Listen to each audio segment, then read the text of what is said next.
So you want to win as commander and hell let loose, right? But the big problem is nobody wants to listen to you or nobody follows your orders. And no matter how much you shout and complain and yell for people to do stuff, nothing happens. Well, how can you win as a commander if nobody does anything you want them to do? I mean, after all, you are the eyes in the sky. You are the leader on the field.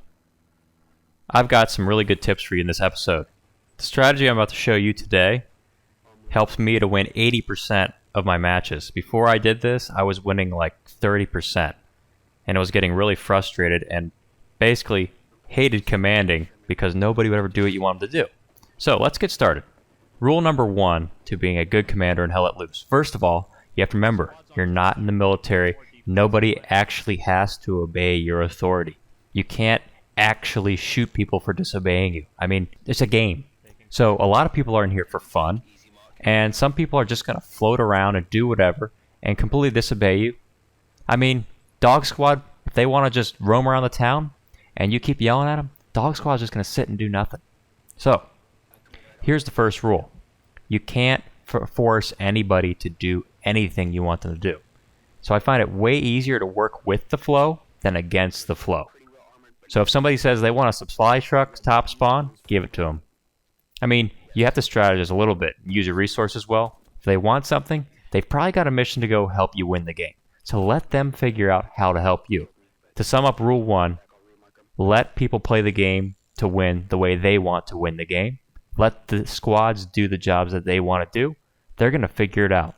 Rule 2, don't drive your truck into a ditch and get stuck in Carrington.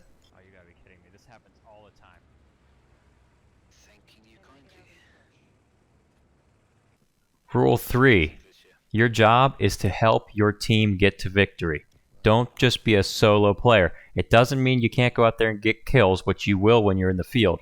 But your job is to set up Garys, is to call in airstrikes, set up recons, help your team do their job best.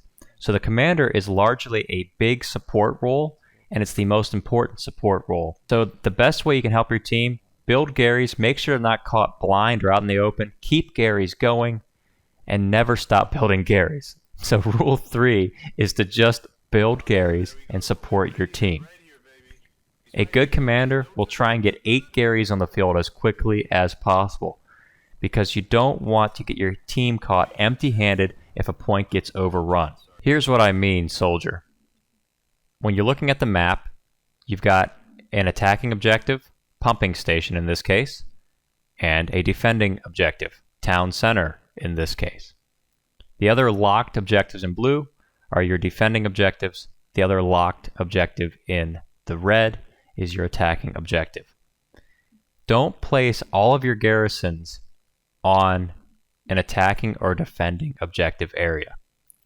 You have 2 grid squares per objective. So you look up at pumping station, you have these 2 grid squares all the way from north to south on the map. The same for town center, all the way north to south.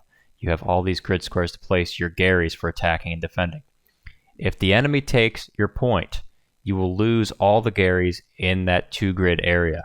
That means your team is caught dead, empty-handed out in the open. So as a rule, it's helpful to place your Garys on the edges or corners before these objectives. Here's what I mean. When you're looking at this map, place the Garys on the edges before the defending objective. That way, if the defending objective is captured, your team does not lose all of its Garys. These 3 spots are right on the edges. It would make great Garys for you to attack town center if it gets overrun and captured by the enemy. Next, you should build some defensive Garys around your town center so that when the enemy works to capture it, your team will have a steady stream of infantry being able to adequately defend that objective. Remember, you can only place Garys 200 meters apart, so make sure you have enough space to set up a strong defensive position. Lastly, after you've built a strong defense, which is most important first, you don't want your team to get caught out in the open, like I said. Then we can build some attacking garrisons. Those green dots you see on the map in your pumping station, put a couple Garys across the lines so that you can have your team attack if the defense is going really well. This is how you can be a very supportive commander and let your team choose how it wants to attack or defend. As a commander, you can issue a general command to say, hey guys, we need to defend this point. We should attack this point, or I need more men at town center to defend, or I'd like a few more men to go to pumping station. But like I said, people aren't really going to be forced in this game since they're doing it for fun. They're not obligated to obey your orders. But you being more suggestive and supportive tends to get more obedience from squad leaders and their infantry teams.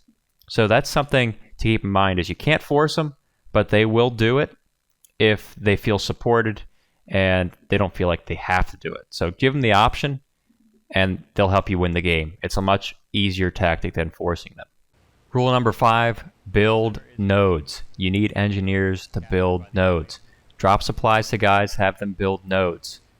You need resources to win the game. Nodes provide the resources you need to win and supply your team what it needs for victory. Rule 6, use your recon plane even when you don't have a bombing run available.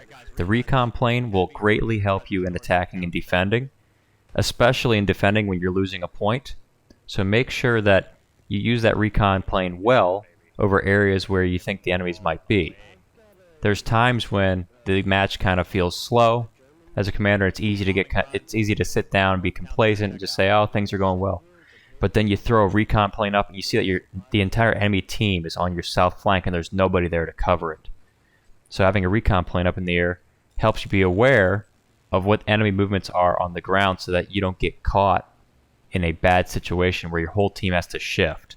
So the recon plane has been a saving grace for me, and it's something that will greatly help you. Don't be afraid to use the recon plane. Rule 7, this one's quite magical. Be careful when using supply drops or airheads, because you will notify the enemy of the position of your supply drops. And enemies know, they're very smart, everybody basically knows this, that where a supply drop is going, a new Gary is going up. So try to mask yourself by using a supply truck whenever possible and driving on the far corners of the map so nobody knows where you are. It's tougher for you to be located that way, so you can establish some Garys without the enemy knowing. That's very important, especially when you're looking to attack enemies.